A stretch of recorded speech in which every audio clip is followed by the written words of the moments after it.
Magandang hapon, Malacanang Press Corps. Welcome muli sa ating press briefing ngayong araw. Makakasama natin ngayon si Department of Migrant Workers Secretary Hans Leo Cacdac para magbahagi ng mahalagang anunsyo. Secretary Cacdac. Okay, maraming salamat, ASEC Dale. Upon directive of the President, since he learned about the arrests of the around 20 Filipinos, OFWs, in a resort in Doha, Qatar last March 27, gabi, around 10:30, he immediately directed the Department of Migrant Workers, of course, in partnership under the same one-country team with the DFA and our embassy in Doha, to provide legal and welfare assistance to the 20 who were arrested. More specifically, first and foremost, ang tanong ng Presidente, kamusta na sila? Their welfare, their well-being. Kaya't nagkaroon tayo ng welfare visits with our one-country team under Ambassador Melicor. We had our labor attaché, his name is Attorney Ed Ferrer, along with our retained Qatari legal counsel, conduct visits in the detention centers, in the jails, where the 20 were held.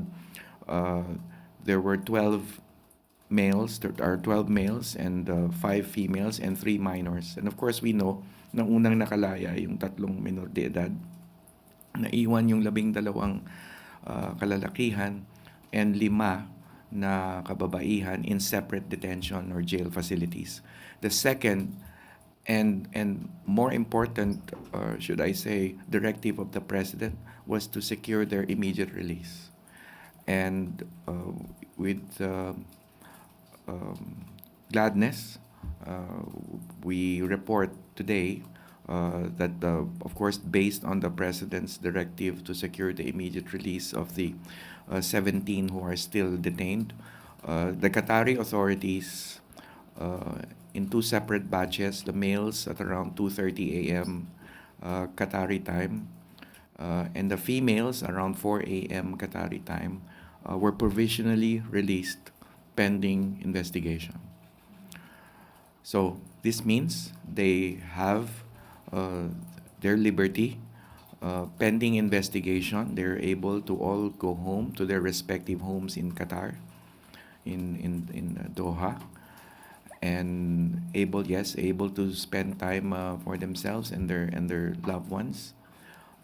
But at the same time, since they are still subject to investigation, patuloy yung pinag-utos ng ating Pangulo na legal assistance, legal counsel, who will provide the necessary legal assistance to the 17 who are still under investigation. No charges have been filed. In fact, the President, when he gave us instructions to secure immediate release, was pointing out the matter on whether or not charges had indeed been filed. And so our legal counsel in Qatar had put forward this point, and to the Qatari authorities. We're very, very thankful to the Qatari authorities, to the Qatari government, for allowing the provisional release of the 17 as the investigations proceed, and as directed by the President, as legal assistance and welfare assistance will continually be provided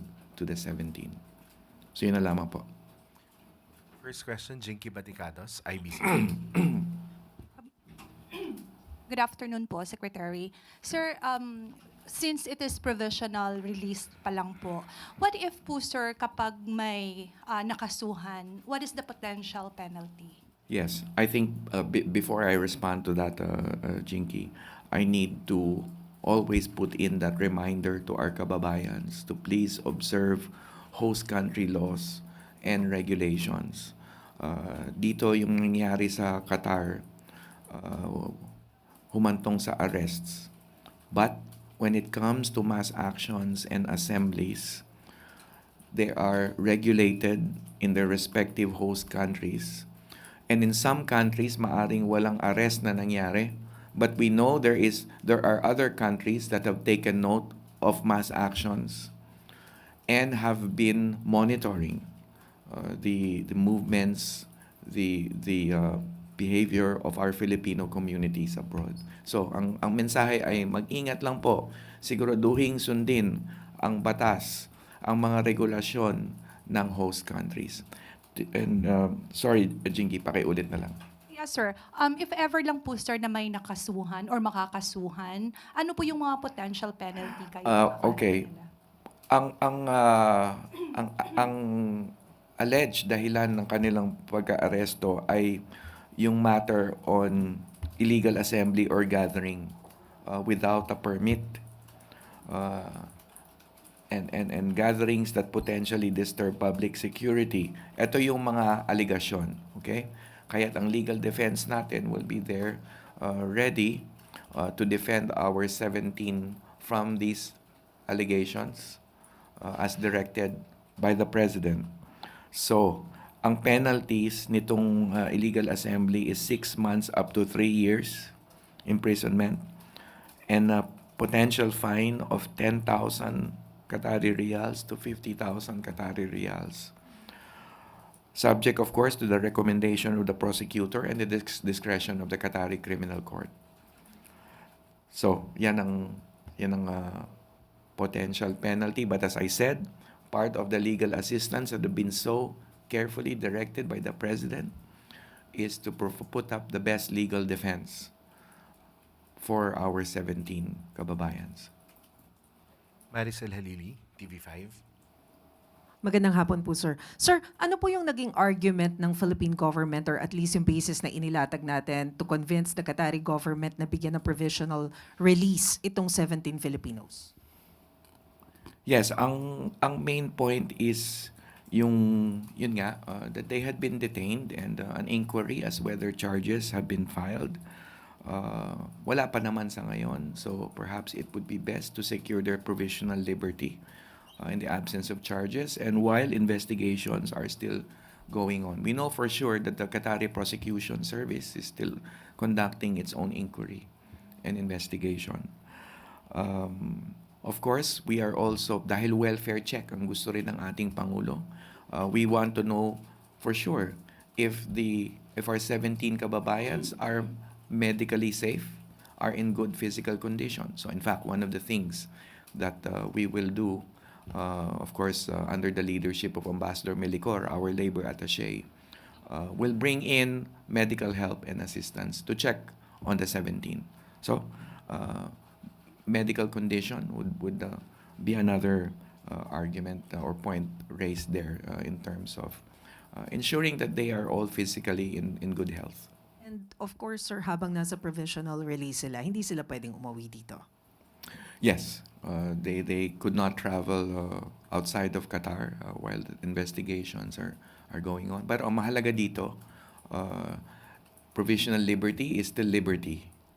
And that's very important to the President, and that was the first and foremost, alongside the welfare aspect, is to secure their immediate release.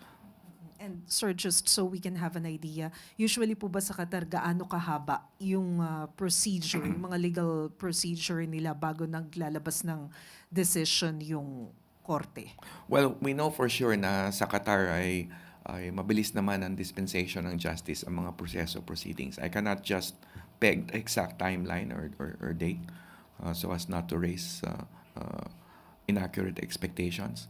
But at this stage, rest assured, our legal counsel will also be there to look out for, among other things, yung speed, yung determination ng ultimate findings ng Qatari side para masettle once and for all, no? Yung kasong ito para sa kapakanan na rin ng ating mga kababayan. Tristan Nadalo, Newswatch Plus. Hi, Sec. Good morning. Hi, Good Tristan. afternoon. Sir, siguro po meron din kasing mga sentiments online no regarding dito sa 17 Filipinos na na-detain na alam naman nilang bawal yung pagsasagawa ng political protest or ng any demonstration, and yet ginawa pa rin po. So nakausap na po ba natin sila on ano po ba yung explanation why they push through with that activity knowing na posible silang maput at risk? Yeah, meron na mga pag-uusap. There were jail visits, no less than 5 jail visits. Again, as directed by the President, number one concern was the welfare side, well-being side. So in line with that, there were jail visits. But I can't get into details at this point. There is an attorney-client relationship that is confidential, and most of the conversations will be related to the legal defense to be foisted in behalf of our kababayan. So I hope you understand muna, hindi ko muna may divulge yung mga exchanges between our labor attaché, our legal counsel, and the OFWs. But right now, they are just given time to, again, rest and spend time and message and communicate with their families. But in due time, of course, Ambassador Melicor and Labor Attaché Ferrer will be meeting them. Again, in should I say, in terms that will be in line with yung preparation also for their defense. So again, a lot of this will be confidential. I hope you don't mind, and I hope you understand. Last follow-up lang. Sir, siguro po kasi syempre, di ba yung sa iba yung pinaglalaban nila, what kind of message does this send, at least for the Marcos administration, na kahit iba po yung paniniwala ng mga OFW, tinutulungan pa rin po ba Yeah, sila? the message this sends is care for our people, for our OFWs. That's the first thing in the President's mind. I have been personally communicating with him for the last few days, at paulit-ulit niyang sinasabi yung making sure that the welfare, well-being, and the release will be secured. We also have to emphasize that this is mandated under the law. The President very well knows the mandate of the DMW. Parati niya kaming inaalalahanan tungkol sa pangangalaga ng ating mga OFWs, lalo na sa panahon ng matindi nilang pangangailangan. At ito yon, di ba? Second, I always like to point out that there were women and children involved in the arrest. And for a while, mga unang oras, may mga 2 o 3 na hinanap pa kung nasaan sila, yung detention center. So there really had to be interventions made. So we're thankful na nakalaya yung 3 minor de edad. So there really was no other recourse but a humanitarian and legal and welfare assistance course of action that the President had so directed. Reminder na lang, sir, sa mga OFWs na para hindi po umabot ulit sa ganito. Good point. At the same time, paalala po sa ating mga kababayan na sundin ang batas ng host country. Ulitin ko yung sinabi ko kanina, maaring sa Qatar, aresto ang kinaratnan. But remember, hindi kailangang may pag-aresto para hindi maging sumunod sa batas ng host country, because in some countries ang reaction ng host country is monitoring,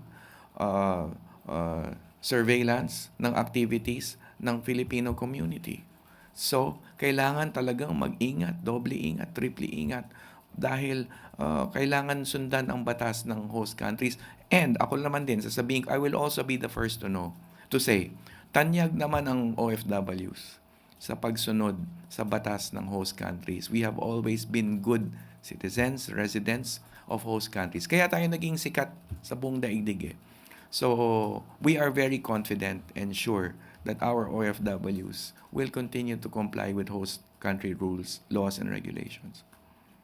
Ivan Mayrina, GMA7. Secretary, seeing at this point, up to this point, that no charges have been filed, are we definite that the Filipinos were being held for mass actions? Because I was just watching a video on social media of a Filipino in Qatar claiming to have personal knowledge of the incident, personally knowing one of the 17, and claiming that they are being held not for mass action but for expired QIDs. Well, How true is that? yung personal opinion at rekomendasyon o anuman ng isang tao is one thing. Pero yung nakikita ng Qatari authorities at kung ano ang inimbestigahan nila at kung ano yung magiging depensa natin doon is another thing, and that will be the subject of the investigation. I hope you understand, Ivan, hindi ko muna sasagutin ng detalyado yon kasi kasama yan sa pagtulong, legal assistance at defense natin sa kababayan natin. Yung mga detalyadong aspeto ng bakit kayo naroon, ano ang hinala o charge ng Qatari side. All of these things will come to the fore dun sa investigation, and our lawyers are well equipped to address this in defense of our people. So, hindi ko muna tatalakayin yung bahagi niya. That's a very, very sensitive area. And the opinion of one, should I say, will not necessarily will have any bearing dun sa proceedings before the Qatari authorities. Thank you, Secretary. Ira Panganiban, DZRJ. Sec, I was just going to ask, Ira. regardless of whatever happens in the case, whether it goes sideways, upwards or northwards, is it safe to assume that these people who were arrested will be told to leave Qatar? And how is the Philippine government going That in itself will be the subject of the investigation. So, hindi ko pangungunahan ng investigasyon, hindi ko pangungunahan ng Qatari authorities, hindi ko pangungunahan yung firm legal defense that we will put up for our people. Pia Gutierrez, ABS-CBN. Sir, outside of their legal troubles, yung meron po ba sa kanilang nawalan ng employment because of the incident? And is the Philippine government ready to provide longer term na welfare assistance sa kanilang re-employment and repatriation if it comes to that? Wala pa tayong detalyeng alam sa ganung aspeto. But as you know, in the past, di ba, yung mga issues natin about airport delays here or disasters here that prevent our people from going abroad, nakahanda yung mga labor attachés natin, MWO personnel in tandem with the embassy, to reach out to the employers and explain, right, what happened and what could possibly happen if an OFW will, for instance, eventually be given another opportunity to work abroad or in the same host country. So, wala pa tayong detalye kung ano nangyari sa kanilang employment, but rest assured, our people on the ground will be there to do all they can in terms of reaching out to employers, in terms of how best we could work in the interest of maintaining the employment of our OFWs. Actually, not just for this case, but in general, right? Alam nyo na yan, na trabaho talaga ng labor attachés natin yun. Do you have more question for Secretary Cacdac? Ano na? Ano? Taiwan. Oh, what about Taiwan? I think sumagot na si CES doon, di ba? Tanong ko lang yung readiness natin, sir, in case there's a need for massive. We will go evacuation. by the statement by the good executive secretary that the Philippine government stands ready. Under the Marcos administration, we have been meeting to discuss the contingency plans. But having said that, we also would like to assure our OFWs and OFW families of the safety of their loved ones in Taiwan and anywhere in the world dahil handa naman ng Philippine government under the Marcos administration na tulungan sila. Thank you very much, Secretary Cacdac. And maraming salamat, Malacanang Press Salamat Corps. po. Magandang hapon.